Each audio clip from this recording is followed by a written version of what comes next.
Hello, and welcome back to GayFatFriend and Friends, the podcast for homebodies. We're home. If you're not familiars, we recently went on vacation to Los Angeles and Las Vegas. It was only a week, and as much as I love traveling and seeing family and going to all my favorite places, my favorite part of a vacation is coming home. Oh, it's always the best. And it doesn't matter how long your vacation is. It could be 2 days. It could be 10 days. I always need to be home the day before it's over. It's always one day too long. Why is that? Why do we do that to ourselves? But yes, our week-long adventure to Los Angeles and Las Vegas is complete. We are now home. We had some highs. We had some lows. I will get into those soon, but I wanted to start with everybody's favorite segment, housekeeping. Housekeeping. We do have a bit of housekeeping this week. First of all, when I talked about our favorite taco stand in Los Angeles, it is not Best Fish Tacos of Encinitas. It is Best Fish Tacos of Ensenada. That's quite a different town, and I apologize for getting it wrong. Also, we did not get to go there. I'm so bummed. I love it so much, but we were only in LA for really total free time and stuff to do was 2.5 days. And trying to cram in a hometown's worth of stuff in 2.5 days, especially when you lived there for so long and you have so many places you want to go and so many things you want to do. It's impossible to get them all in, you know? Ooh, that's what she said. So yeah, we did not get to go to Best Fish Tacos of Ensenada. I'm never going to get it right. And it's one of my favorite restaurants. That's great.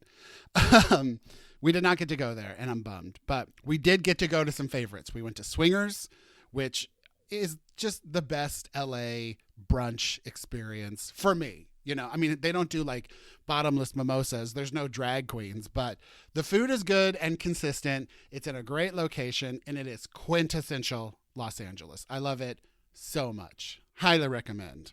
Oh, I'm out of breath. I'm too excited about recapping my Los Angeles trip.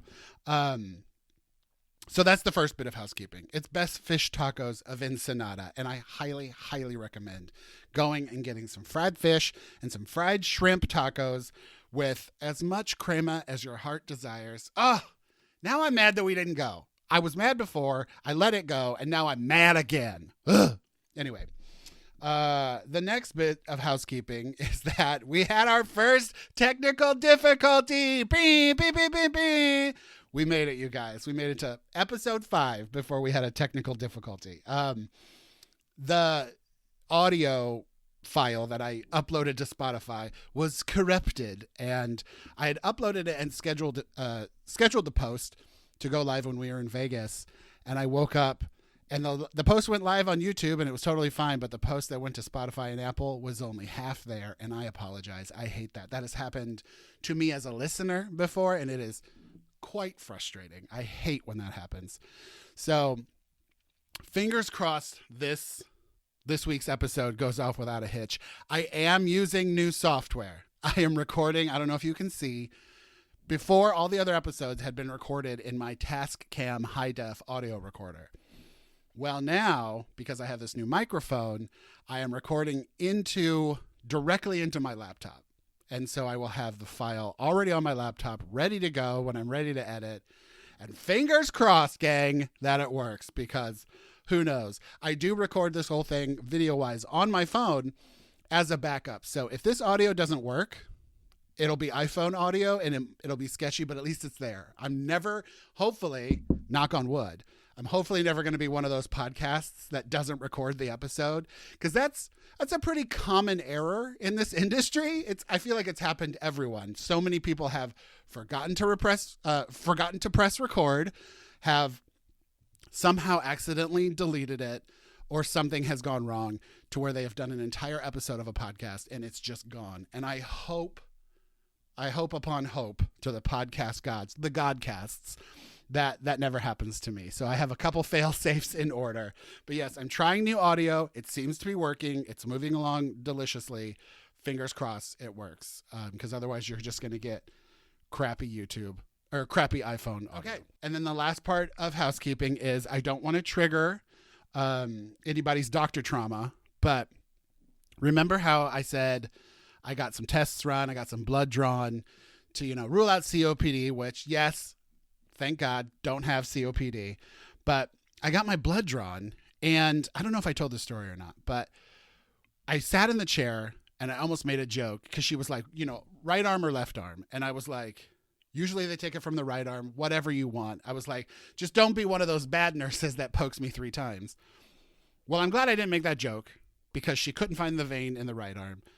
She got a really shitty vein in the left arm. And then she was like, okay, we'll just get it from your hand, which, my hand veins be popping. They're like my lip gloss. And she was like, we'll just get it from the hand. Now, my whole life, I have had a terrible experience with blood draws and pokes in my hand. I just have a myriad of extra nerves in the back of my hand, kind of like my teeth. I just have overactive teeth, and it is, quite frankly, it is a disability because it hurts so much. Everything hurts all the time. So she poked me in the back of my hand. She got the vein right away, but it hurt so bad. I was like wincing in pain that it hurt. And then she got all the vials she needed and ran my blood tests. And then after about 3 days, just a gigantic bruise had developed in the back of my hand. And after about a week, it was the entire back of my hand. It was like yellow and green. My hand hurt so bad. Like, just like, it's like somebody punched the back of my hand, or like, when like somebody steps on your hand when you're sitting on the ground? It felt like that. And the pain went up my 2 fingers and it went up my arm past my elbow, and it just ached. Now, it was never hot and it never had its own heartbeat. So it was never infected, but it just hurt. It was just like a constant ache.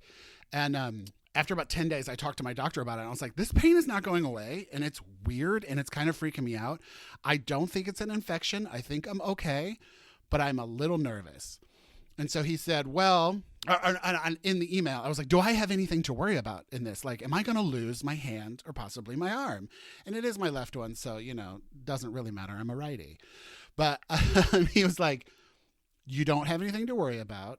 That, there's always pain after a blood draw. He was like, it is a little concerning. And that's when my hypochondriac alarms went off. He was like, it is a little concerning that you still have pain. She might have hit a nerve and like bisected or dissected or whatever, a nerve. And that could take up to a month and a half to go away and heal. And so that's what I'm dealing with now. The bruise is gone. The lump is gone. But now there is just a slow, almost like arthritic pain just aching through my hand and up my fingers. And at this point, I just feel like this is my life now. I'm just always going to have this like hard, achy pain in my left hand. And I'm so mad that I didn't speak up because I knew something was going to go wrong. I don't believe in psychics or anything or like gut feelings when it comes to the universe. But I knew something was going to go wrong because every time I get poked in the back of my hand, like when I get an IV for surgery, every time I feel like something goes wrong and it hurts so bad. And so, yeah, I guess this is just my life now. I have an achy left hand from blood draw. And it's shit like this that makes me not want to go to the doctor. I'm going to continue going to the doctor, but I don't want to. And I'm going to make it everybody's problem when I get there.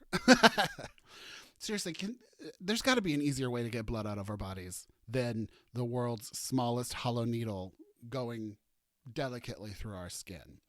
What I'm trying to say is I'm baby, and everything hurts all the time. I'm delicate. I bruise like a peach.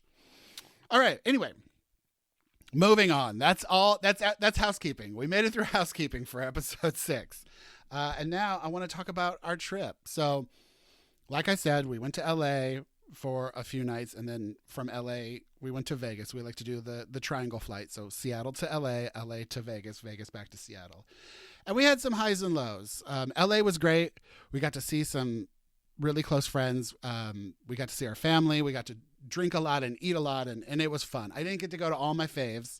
Like I said, I didn't get to go to Best Fish Tacos, but we did go to Swingers. We went to a place in Glendale called John Spar Tavern, which is just like a fun little steakhouse. And that was like one of our first hiccups. We go there all the time, and especially like Rob's parents, they're regulars there. Like the owner knows them. Rob's parents can just call and get a table. It's never a problem. But also it's the type of place that's not that busy. I think we went Well, I guess we did go on a Saturday. But anyway, it's not hard to get a table there. So we went at like 7:30 or whatever, and we parked and we're walking up, and I see this very old man in a motorized wheelchair going up the sidewalk so fast. And I was like, the only thing on this sidewalk is John Spar. I better get in that door. Because if they are busy, I want to get a table. And I have no problem cutting somebody off for a table. If I'm there first, it's mine. So I open the door and run inside, and then Rob and his mom are behind me, and they hold the door for this guy in the wheelchair. And he comes in the restaurant, zips his wheelchair around me, and then stops. He and his wife just stop right in front of me. And I'm like, what the hell? And then the host comes up and talks to them, and then gives them the only table in the restaurant, which is a 4-top, and they're just 2 people. He gives them a 4-top, and I was like, did that just happen? Right in front of me, the thing I predicted just happened, that we were going to lose this table to this old boomer man in a wheelchair. Never said excuse me, never said anything like that. And they just seat him right away. No reservation, nothing. They thought he was first in line, which, look, I get it. He was very old, already has 1 foot in. Like, give him the table. I can wait. It's kind of opposite fried green tomatoes. I'm younger and have more time on the earth. Go ahead.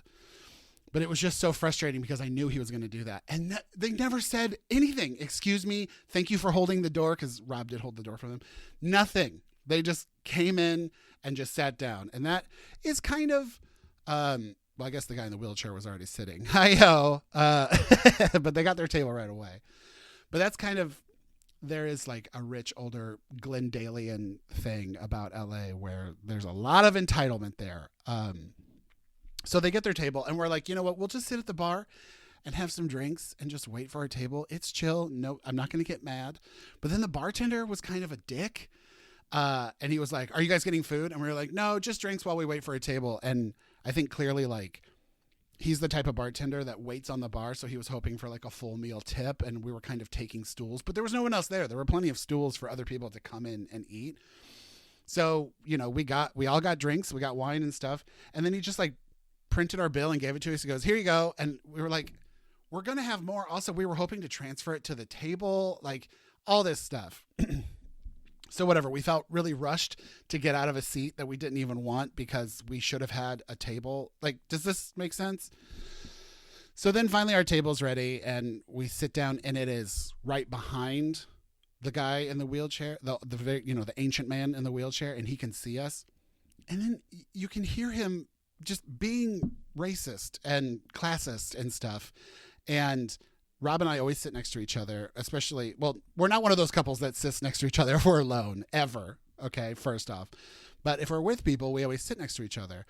And Rob and I are huggers and touchers. We're very touchy-feely. Like, we don't do, like, gross PDA, but, I put my arm around him when we're sitting down. I give him little, like, hugs and kisses on the cheek and stuff, but nothing, like, gross. We don't, like, make out in a restaurant. But anyway, we're sitting there. I got my arm around him, and I'm pretty sure I heard him make some kind of homophobic comment, and he was just staring at us. I don't want to be like, are you fucking kidding me? Really right now? After all of this, and now you're just going to like judge us for existing? Ugh. Luckily, the food was good, and it always is good. I love that place. It's a delicious restaurant. If you find yourself in Glendale, Los Angeles, check out John Spar Tavern. Delicious food. A little pricey, but worth it. The best rice pilaf I've ever had in my entire life. It is just a savory, nutty bomb. I've never had rice pilaf like this in my life. It's so much flavor. Ugh, it's so good. And you got to get the Beverly's chicken or Linda's chicken. I don't know. It's a classic name. It's so good, though. It has this like beautiful demi-glaze sauce on top. Ugh. Now that I'm talking about it, I want it so bad. I need to look up how to make that because it is just the best, like pan roasted chicken with this sauce. And that rice pilaf, it was a delight. So anyway, the meal turned out to be delicious and perfect, and we had a great time, and I'm so glad we went. But it was just that like rough start that is so frustrating, and it's so hard dealing with people like that in public. It's one of the reasons why Rob and I get takeout so much. We rarely go out because I feel like when we go out, so many of our experiences are just frustrating. And I don't want to sound like an old curmudgeon and be like, back in my day, but things are different. It's not I don't want to blame the service industry. It's not the server's fault. I don't want to blame the restaurant owners. It's not their fault. It's just, I think it's the customers. The customers are what's ruining society, because so many people are just entitled and just take and take and take and think they're entitled to so much when someone's waiting on them. And people need to be reminded that servers are not slaves. Okay. You can't treat people like that. It's 2024 now. You got to say please and thank you. And you got to have patience when people are delivering food to you sitting down at a table. It's not that hard. Just be nice. So yeah, that was like our one night going out in LA. We also went to a sushi place on Monday that was delicious in Glendale. I forget the name of it, but it was really good. But sitting next to us was this family, 2 parents who were probably like 30 and 2 little kids, both on iPads, full volume. And it's not really like a communal table, but like the tables are so close to each other, there's not a lot of privacy. And so our table at this booth was right next to their table.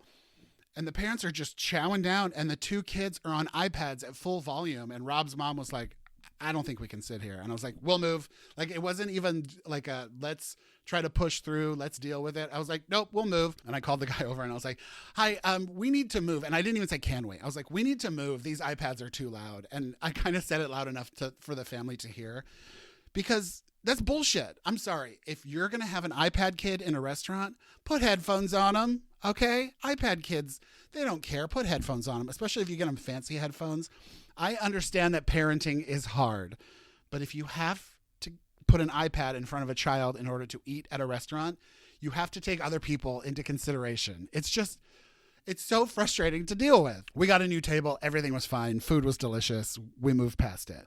But yeah, it's just those little things that start a meal that kind of stick in your brain and kind of, I don't want to say ruin it for the rest of the night, but it is frustrating. So then we went to Las Vegas, and it was great. We flew out of Burbank. Our flight was on time. It was full. We flew Southwest because we had free tickets. The flight was full, and it was, I think, noon. I think our flight was at noon. It was the rowdiest flight I have ever taken to Las Vegas at noon on a Tuesday.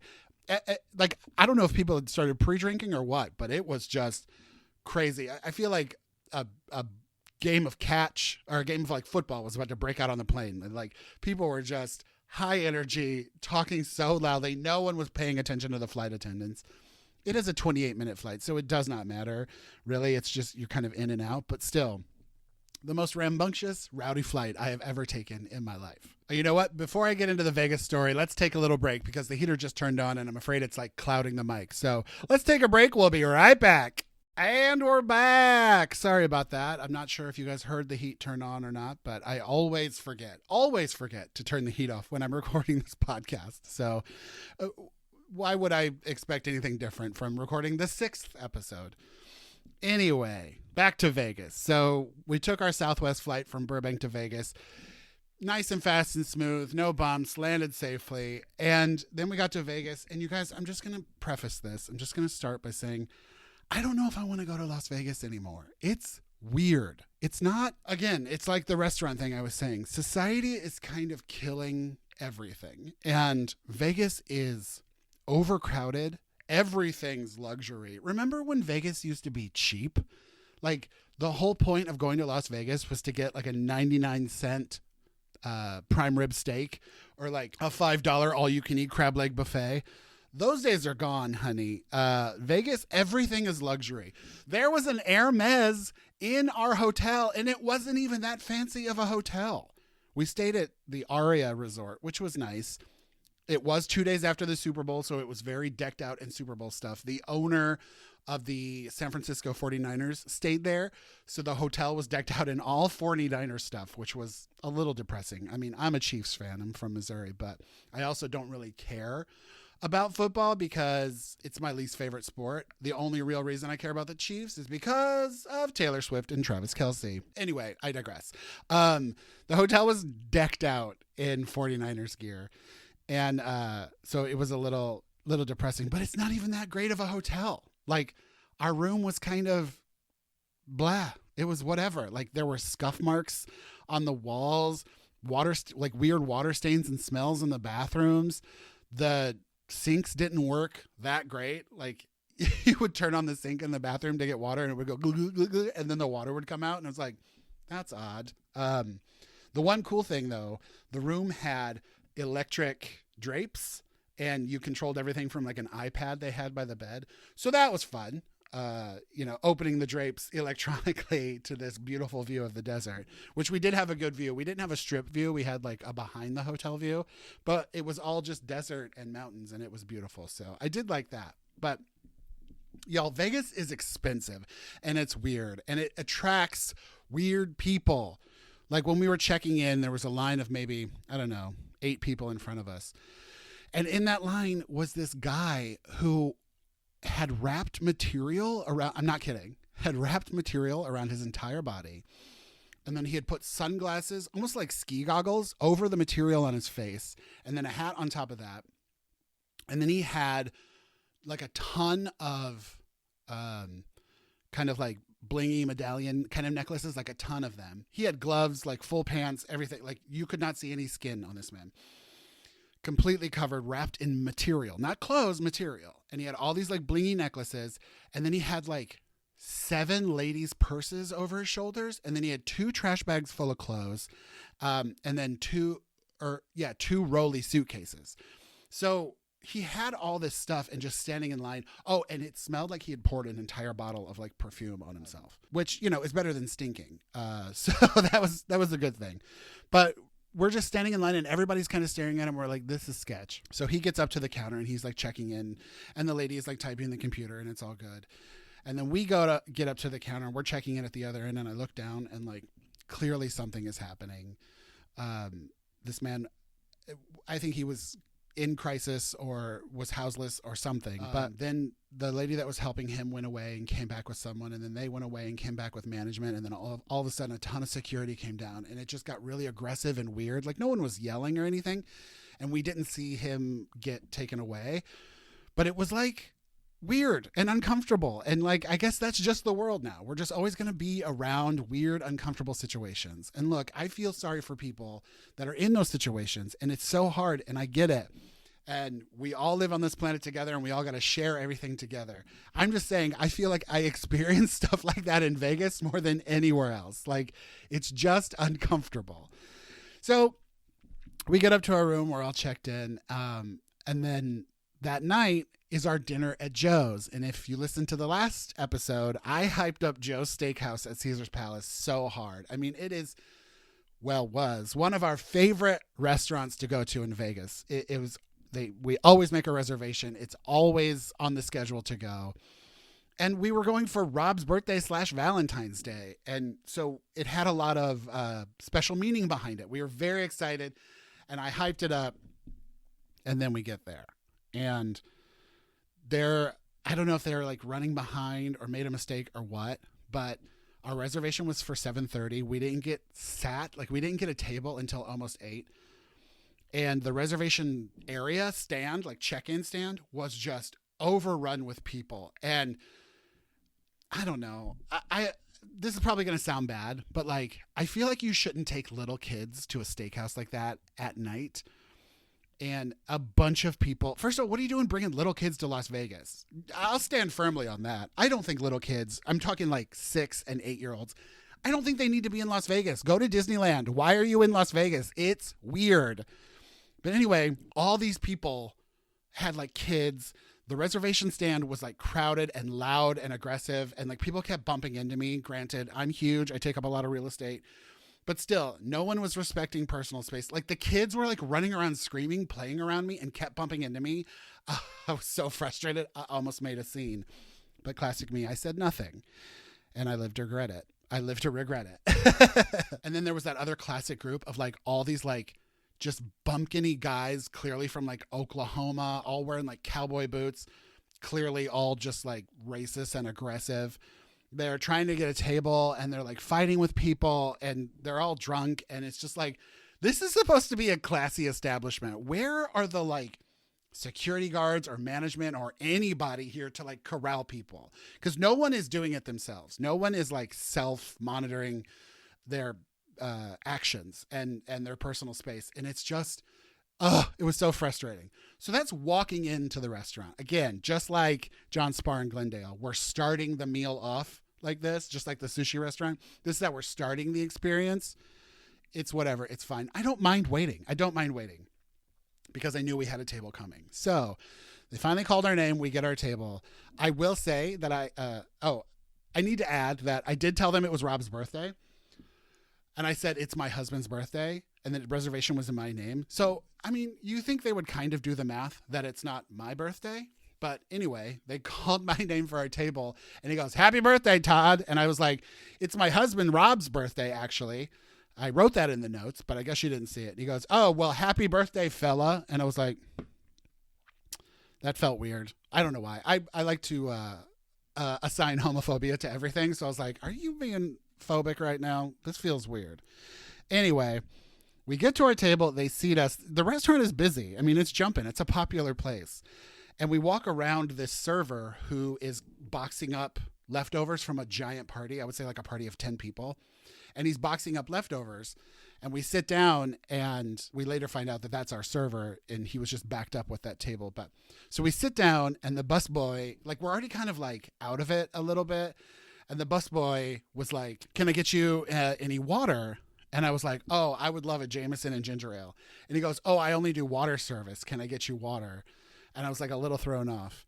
And the thing about fancy restaurants is they always want to get you to buy bottled water. It's kind of a European thing, but like they have flat water, which is just bottled water, and then, carbonated water, sparkling. And then tap water. And I was just like out of it. And it was kind of really aggressive and confused. And I was also like kind of dealing with Rob at the moment. And I kind of forgot my words. And so I was just like, oh, just water. Okay. Flat. Yeah. We'll just take flat water. And he was like, okay, what brand do you prefer? And I was like, oh, I don't want a $10 bottle of water at a restaurant. Sorry. I meant tap. I was like, tap water's fine. Tap water's fine. Well, they had sat us at a 4-top, and he was like, okay, it's just the two of you tonight, right? And I was like, yep. And he's like, okay, I'll get rid of all this extra silverware and plates and stuff. And then he just starts taking all the extra plates and silverware and wine glasses and stuff. And it's so loud and awkward. And he like takes too much. Like he ends up taking Rob's stuff. And so everything is just mine. And I was like, I think you took too many plates. And he's like, oh, did I? And that was just the beginning of the uncomfortable busboy situation. But anyway, we got it figured out. He brought us our water, and we're just literally sitting there with menus. And then this girl comes over who's a server at another section, and she's like, hi, I'm so-and-so, your server. I'm not going to be your server tonight, but I can get you started because your server's a little backed up, dealing with this big party. And he was still like boxing up food at this point. It had been like 10 minutes. So I was like, yes, I want a cocktail. He's just going to get Diet Coke, blah, blah, blah. She puts in our drink order. It takes forever to come. And then the drinks finally come out. And she's like, have you been here before? And I was like, yes, many times. And she's like, oh, great. Let me tell you a little about it. And then she goes on this huge spiel about the restaurant and then all the specials and how the menu works. And I'm like, why did you ask if we've been here before? For me to respond many, many, many times. And you to go, okay, cool. I'll tell you everything someone would need to know that's never been here before. I'm like, are you even listening to us? Do you even listen when you ask questions? I get it. It's busy and you're probably flustered, but like, come on, man. So then she proceeds to tell us about how the restaurant works and how the menu works and all the specials and all this stuff. Meanwhile, like, we're ready to order. But because she's not our actual server, she can't take our order. So then we sit there for almost like another 20 minutes without ordering anything. We're just sitting there waiting for our server to come over. We've already finished our drinks because it's like, I got a Jameson and ginger, drank it really fast. Rob gets a Diet Coke, and it's one of those restaurants that just does the tiny little glass bottles. So he finishes that really fast. And then we're just sitting there. And I'm like, are you effing kidding me? Like, I hyped up this restaurant so much, and I was so excited to go there. And it's such a special place for me. And like, as every minute ticks by, the experience is just getting ruined and ruined and ruined. And then finally, our server comes over. He apologized for being late, but then he takes our order.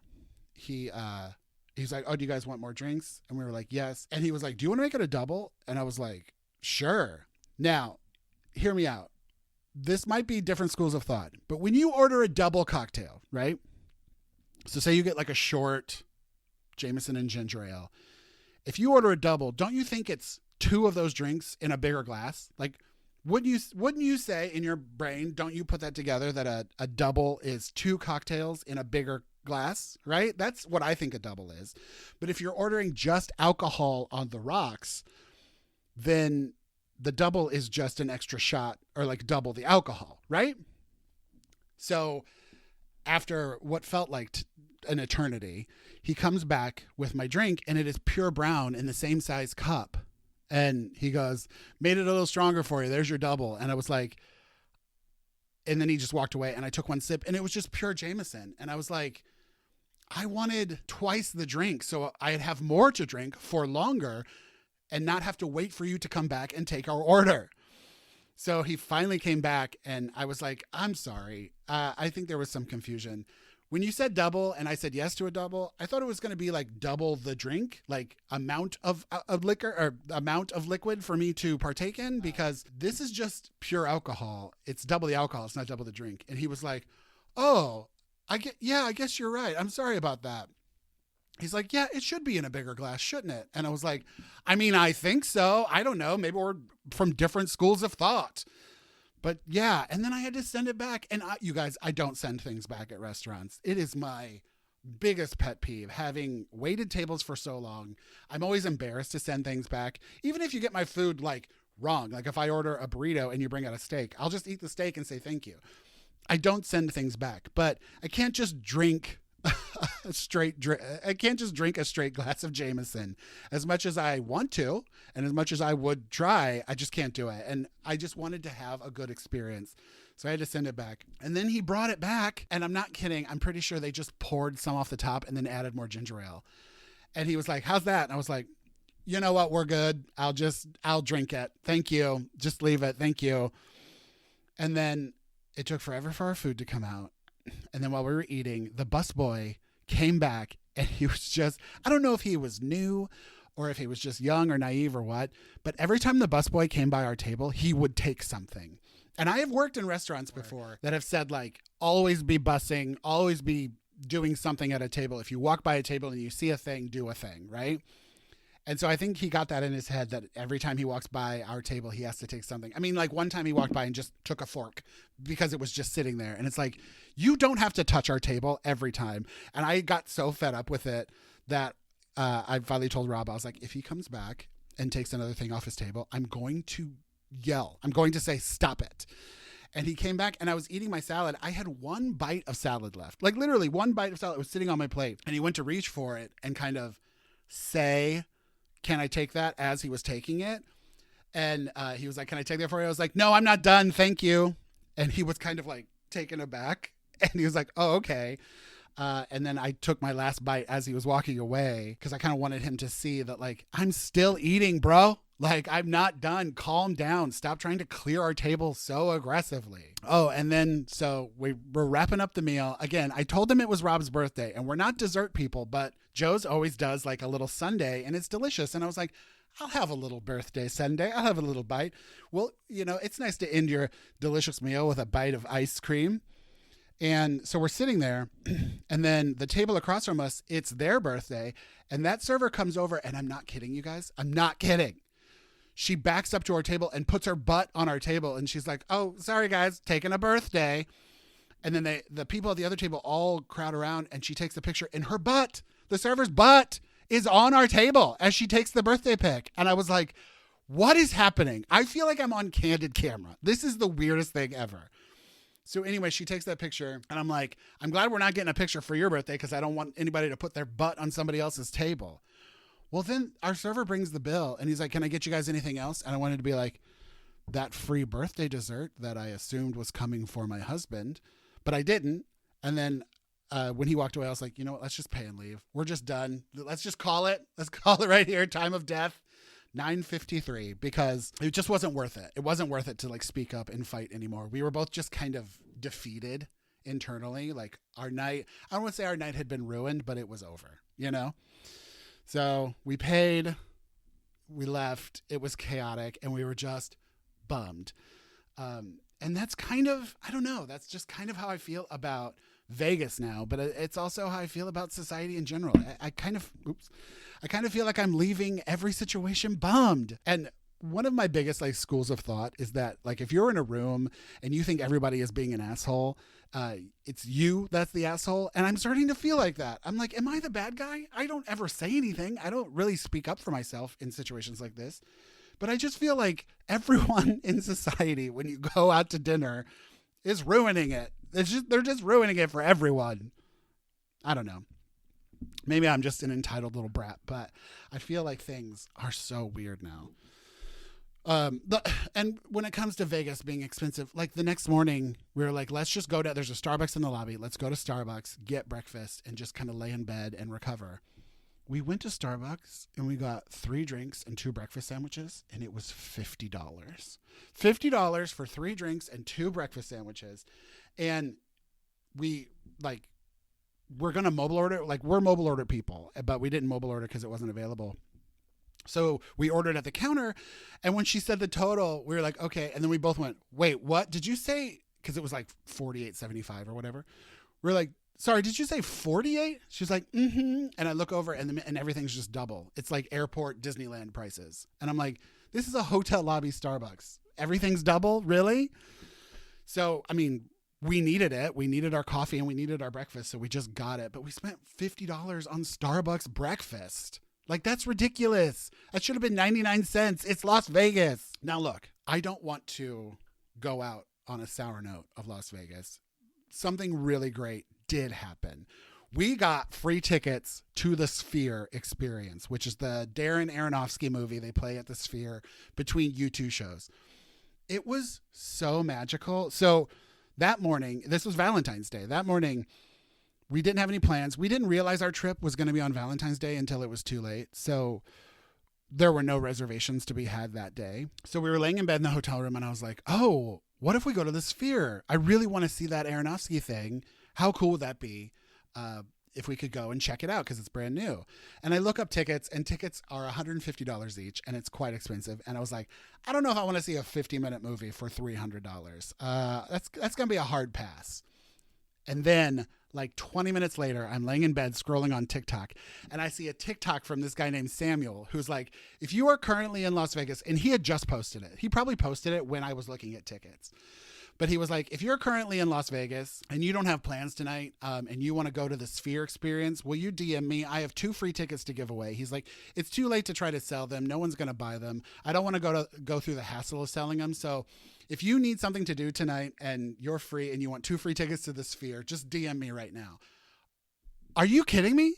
Like the timing of that, the perfection of the universe in that moment. So I was like, babe, look at this TikTok. And so he was like, well, DM him. I followed him. I DM'd him. He responded. He was like, you're the first person to claim them. They're yours. He sent them to me via Ticketmaster. And we got to go to the Sphere and check out the movie. Like, how crazy is that? That's like perfect, weird, creepy, Matrix-y timing, right? Like, I don't win anything. Like, nothing ever lines up that perfectly for me. And we got those tickets and it was real. Like, the whole time we're like, at what point is this a scam? This feels really weird because he was just in my FYP. I didn't follow him at the time. He didn't follow me. I'd never seen him before. It just appeared in my FYP on TikTok, and he transferred us tickets, and they were in Ticketmaster. So I was like, I don't think this is a scam. I don't think you can fake this. And then we get there and we go, and the seats are amazing. Beautiful seats. The show, if you can go to the Sphere Experience, oh my God, I recommend it. I highly recommend it. It was magical. I cried like 4 times. It was life-changing. The room itself inside the Sphere is so, I don't know, it's like tiny, but it's huge. And honestly, it was magical. It was totally worth the ticket price. If you can go, I say go. Clearly there were some people there that I don't think they got it. I don't think they appreciated it. But for me, it was amazing. It was kind of like soaring over the world or soaring over California at Disneyland, but like to the 10th power, like on crack. It was everything I wanted and needed, and it was magical, and I can't wait to do it again. So yeah, our trip ended on a high note. Like, we had one of the worst dining experiences ever, but then we had one of the most magical ticket experiences ever. And honestly, the more I think about it, I can't believe that happened. What a great, cool, fun thing, right? So weird. But so thank you to Samuel for making our trip. You really saved it, because that experience was so much more like exciting and fun than the terrible experience we had at dinner that it evened it out to make it a great fun trip. And yeah, like I said, highly recommend check out the Sphere if you can. So that was our trip to LA and Vegas, and now we're home and we're back. And another thing that was stressful about the trip was that Ruby, our dog, was being dog sat by our neighbor for the first time. And Ruby is a reactive dog. And so she kind of, she kind of has to like warm up to you. But like once she warms up to you, she'll love you for the rest of her life, and she's putty in your hands. But she is slightly reactive at the beginning. So we were just nervous about leaving her with someone new for the first time. And she did great. It was great. And we missed her so much. And seriously, the best part of a vacation is coming home and everything being fine, and your house is fine and your dog is fine, and you just get to like veg out and chill and be a family again. Highly recommend the returning home from a vacation. Best thing ever. Also, make sure you pad in a couple days, like a day or two at the end of a vacation to recover from a vacation, because you need recovery days. I'm not 25 anymore. Like I used to be able to like go somewhere for a week, come back and just start working again, hit the ground running. No, you need to pad a vacation with a day or two at the end to just recover and relax and just be home in your space. Okay. All right. Let's move on to our last segment, which is What's Your Order? What's Your Order? I have here my trusty blue Rip and Dip box, which we did get to go to Rip and Dip in LA. We didn't buy anything, but it was nice to be on Fairfax to see our old hood. But I have here my trusty Rip and Dip box filled with America's greatest fast food restaurants. And every week I pick out a new restaurant and tell you what my order is. And so this week's restaurant is White Castle. Bim, bim, bim, bim, bim. Wow. White Castle. This one's kind of a bummer, y'all, because we don't have White Castle in Seattle, at least not that I've ever seen. It is mostly a St. Louis restaurant for me. That's pretty much the only place I ever get it. And it is such a delight and a treat and a dream. Now, they do call them belly bombers for a reason. You will fart more than you've ever farted in your entire life when you eat White Castle. Obviously, I believe it's the onions, but also they probably put magic fart powder in them, because I have had some of the worst fart episodes I've ever had in my entire life from White Castles. But you know what? It's worth it every single time. Okay. I feel like White Castle is one of those love it or hate it restaurants. You either love it or you hate it.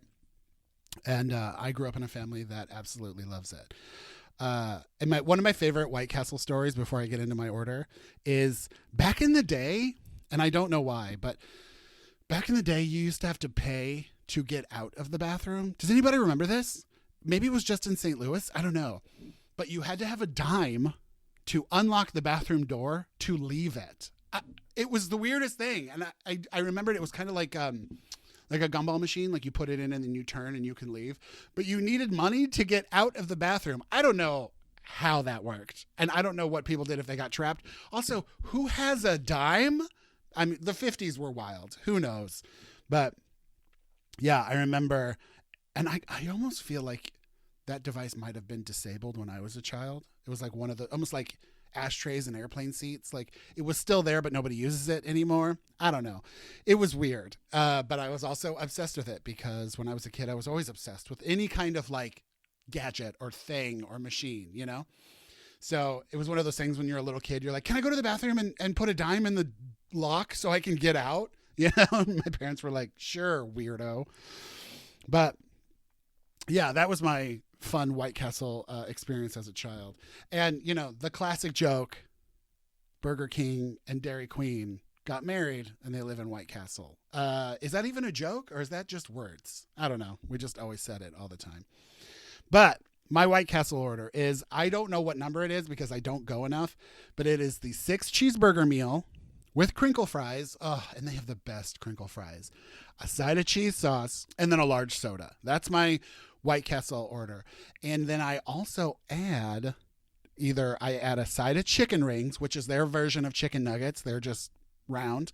And they're called chicken rings. Or I add 2 extra burgers if I'm feeling saucy and just really blow out that gut, you know, just really blow up the car and the bedroom for the night. And then the way I eat them is also very specific. So I don't change the burgers themselves. I love the pickles. I love the onions. I love the cheese.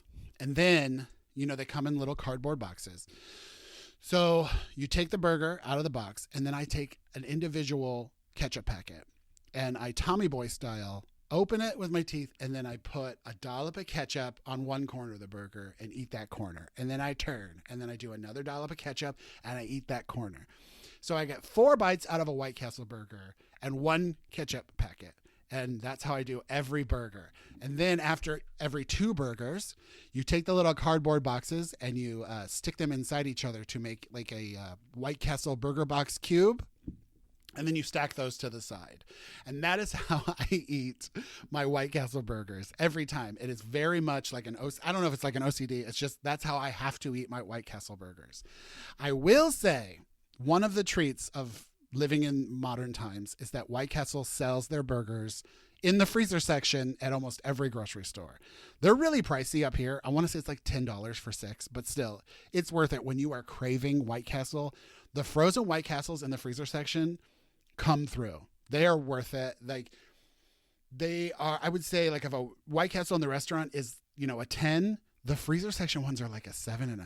They're super close. They really meet that craving because how hard is it to recreate? It's steamed meat. It's just like the grayest, weirdest square little patty that's like steamed. It does not come with onions or pickles, but I just buy pickles and add it to it, and it tastes the same, and it's delicious. And now I think I'm probably going to do that. I think I'm going to go to the store and get belly bombers. Why not? It's a holiday weekend. It's a Sunday. Let's blow it up. Rob will enjoy it with me. He hates pickles.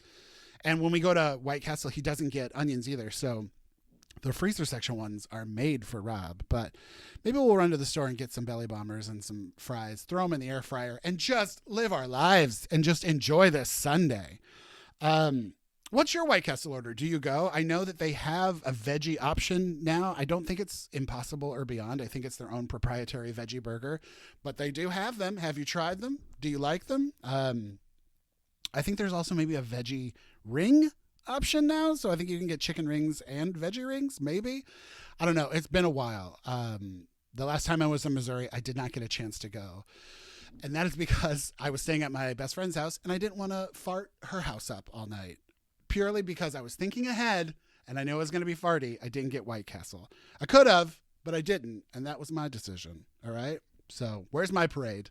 Okay. I saved everyone's night from White Castle farts. The other thing, not to keep on this subject, but the other thing about White Castle farts is they smell exactly like White Castles. That's what's so funny about it. Every White Castle fart smells like a freshly cooked White Castle. And I'm telling the truth. I'm not lying. Okay. But if you live in a White Castle area, please go to White Castle for me and just luxuriate in it. Oh, what a treasure. And the next time I'm in Missouri, I will film a White Castle mukbang, okay? Because they're just so damn good. All right. Well, that was my order. And that was our podcast. This is the longest episode I've done to date. I had so much to get through and so much to bitch about. And I hope you guys enjoyed. I hope it wasn't too negative. I hope I wasn't too bitchy. But I definitely have a lot to think about next time I travel and if I ever go back to Vegas. I think next time I go to Vegas, I want to just stay off strip in an Airbnb or something and make it my own trip and stop trying to stay in the hotels. I don't know. We'll see. And definitely I will be back in LA soon, very soon. And I am going to Best Fish Tacos. It's going to happen. All right. Well, that's been episode 6 of Gay Fat Friend and Friends. I hope you guys are having a great weekend or week or whenever you're listening to this or watching this. And just know that I love you so much and thank you so much for your support. And have a great week and I'll see you next time. Okay, bye.